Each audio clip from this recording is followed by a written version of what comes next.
दोस्तों बहुत बहुत स्वागत है आपका अपने चैनल पर। और मैं अभिषेक शर्मा इस वीडियो में आपको बताने वाला हूं कि एमपी टेट वर्ग एक मुख्य परीक्षा का जो रिजल्ट आया है इसकी काउंसलिंग कब से होनी है, एक या दो काउंसलिंग होंगी।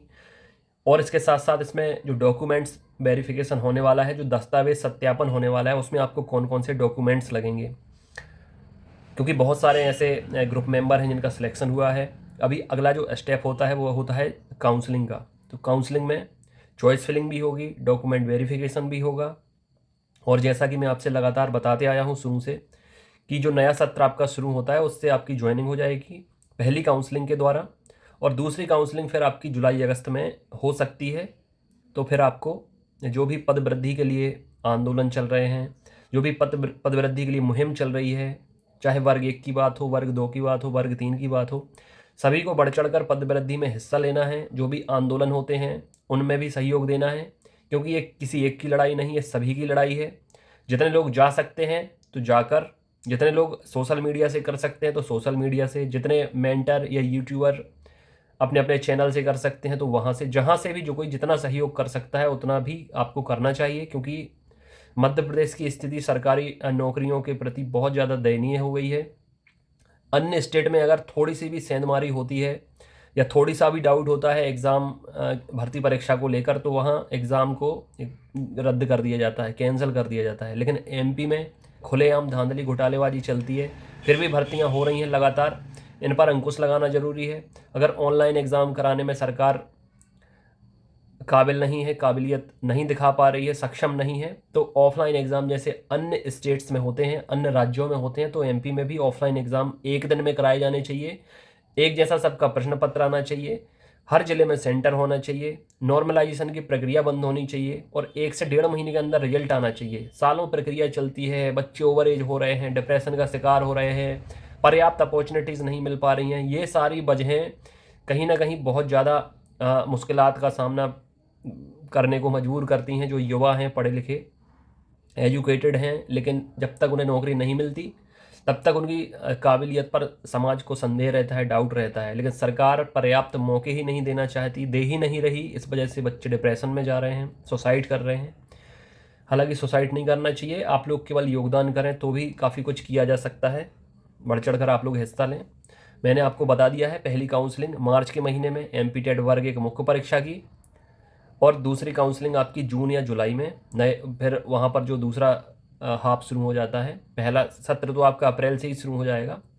डॉक्यूमेंट्स क्या क्या लगने हैं, जितने भी चयनित अभ्यर्थी हैं जिनका मेरिट में नाम है, या बेटिंग वालों को भी बुलाया जाएगा काफ़ी हद तक। मैं आपको बता दूं, ग्रेजुएशन, पोस्ट ग्रेजुएशन की मार्कशीट लगेगी आपको। हर सेमेस्टर की नहीं लगेगी, फाइनल सेमेस्टर हो या फाइनल ईयर की आपको मार्कशीट लगेगी। मूल निवासी, अगर मध्य प्रदेश के मूल निवासी हैं तो स्थायी निवास प्रमाण पत्र लगेगा। यदि अदर स्टेट के हैं और जनरल कैटेगरी से आपका सिलेक्शन हुआ है तो आपको स्थायी निवास प्रमाण पत्र लगाने की ज़रूरत नहीं है अदर स्टेट वाले कैंडिडेट को। और अगर आरक्षित श्रेणी में आते हैं, मध्य प्रदेश के कैंडिडेट हैं, तो आपको रिजर्व कैटेगरी का जो भी आपका जाति प्रमाण पत्र हो वो लगाना पड़ेगा। अगर ईडब्ल्यूएस में आते हैं तो ईडब्ल्यूएस सर्टिफिकेट लगाना पड़ेगा। इसके साथ साथ 2 पहचान पत्र, चाहे वोटर आईडी, आधार कार्ड, लाइसेंस, कुछ भी लगाना पड़ेगा। इसके साथ साथ 4 से 5 फ़ोटोज़ लगेंगे आपको। फ़ोटो पुरानी हो तो भी चलेगा, नहीं हो तो भी चलेगा। स्कोर कार्ड जो आपका है, जिसमें आपका मेरिट या वेटिंग जो भी दिया है वो लगेगा। एडमिट कार्ड अगर है तो और बेहतर है, एडमिट कार्ड भी आपको लगेगा। इसके अलावा मध्य प्रदेश के जो स्टूडेंट हैं उन्हें रोजगार पंजीयन भी लगेगा। इतनी सारी चीज़ें आपको रेडी करके रखनी है, 4-4 सेट बना कर रखने हैं। जैसे ही काउंसलिंग शुरू होती है अपडेट आएगा, चैनल के माध्यम से भी आपको अपडेट मिलता रहेगा, पोर्टल पर भी अपडेट आ जाएगा, मैं आपको बता दूंगा। चॉइस फिलिंग करनी है, ऑनलाइन डॉक्यूमेंट्स भी वेरीफाई हो सकते हैं तो ऑनलाइन अपलोड करने हैं। इसके बाद फिर आपको जो भी केंद्र दिया जाएगा वहाँ पे जाके भी डॉक्यूमेंट वेरीफाई कराने पड़ेंगे। मैं आपको एक लिस्ट भी दिखा देता हूँ, तो उसमें भी आपको पता चल जाएगा क्या क्या डॉक्यूमेंट्स लगने हैं। आपके लिए काफ़ी हेल्पिंग, काफ़ी सहूलियत भरा रहेगा। लेकिन ऐसे स्टूडेंट जिनका एग्ज़ाम, प्री एग्ज़ाम क्वालिफाई है, मेंस में नहीं हो पाए हैं, तो प्रिपरेशन करें। 2025 में फिर से मेंस एग्ज़ाम होगा।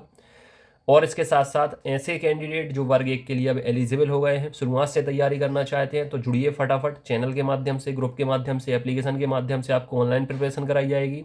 घर पर प्रिंटेड नोट्स भेजे जाते हैं हार्ड कॉपी के फॉर्मेट में। तो आपको सिलेक्टेड कंटेंट्स मिलेगा। मैं बार बार बोलता हूँ कि मार्केट का जिस तरीके से खाना नुकसान करता है, डॉक्टर और एक्सपर्ट मना करते हैं बाहर का खाने के लिए, वैसे ही मैं मना करता हूँ बाहर के नोट्स या मार्केट की जो बुक्स आती हैं वो आपके लिए सफिशियंट नहीं है, पर्याप्त नहीं है। उससे ठीक ठाक नंबर आ जाएंगे लेकिन सिलेक्शन वाले मार्क्स नहीं आएंगे। मैं आपको सिलेक्टेड कंटेंट प्रोवाइड करता हूँ, ऑनलाइन टेस्ट प्रोवाइड करता हूँ, guidance, routine, strategy, time table सब देता हूँ। ये सब आप अच्छे से फॉलो करेंगे टाइम निकाल कर तो सिलेक्शन का जो क्राइटेरिया है उससे काफ़ी ऊपर ही रहेंगे। और इसके साथ साथ वर्ग 1 के अलावा वर्ग 2, वर्ग 3 भी होना है इस साल। और खेल कूद, संगीत, गायन वादन के अलावा जो अन्य वैकेंसीज होती हैं, जनरल वैकेंसीज होती हैं, वो भी आएंगी, तो उसकी प्रिपरेशन करिए। वुमन सुपरवाइज़र या महिला पर्यवेक्षक की भी वैकेंसीज आ रही हैं, उसकी तैयारी के लिए भी जुड़िए। आपका टारगेट होना चाहिए कि इस साल किसी ना किसी एग्ज़ाम में आपका सिलेक्शन हो। और मेरा भी यही टारगेट रहता है कि जितने स्टूडेंट मुझसे जुड़ रहे हैं, खाली हाथ तो खैर कोई जाता नहीं है मेरे यहाँ से, बल्कि एक या दो दो तीन तीन नौकरियों में सिलेक्शन हो जाते हैं। किसी का वर्ग 3 में, जैसे पहले वर्ग 3 में हुआ था, अब उनमें से काफ़ी स्टूडेंट का वर्ग 1 में भी हो गया। यहाँ आपको जॉब तो मिल ही जाएगी। जब आप जुड़ते हैं तब आपकी विश रहती है कि कोई भी एक जॉब मिल जाए, कोई भी एक जॉब। लेकिन एक जॉब कोई भी मिल जाती है, फिर आप बेस्ट के लिए ट्राई करते हैं, मैं आपको गाइड करता हूँ, सपोर्ट करता हूँ, डायरेक्शन देता हूँ। तो फिर आप जितनी आप में क्षमता है, जो आप डिजर्व करते हैं, जितनी आपकी काबिलियत है, उस हिसाब से फिर आप टॉप पर पहुँच जाते हैं। तो यहाँ आपको टॉप ही मिलेगा। पूरी रिस्पॉन्सिबिलिटी के साथ आपकी प्रिपरेशन कराई जाएगी।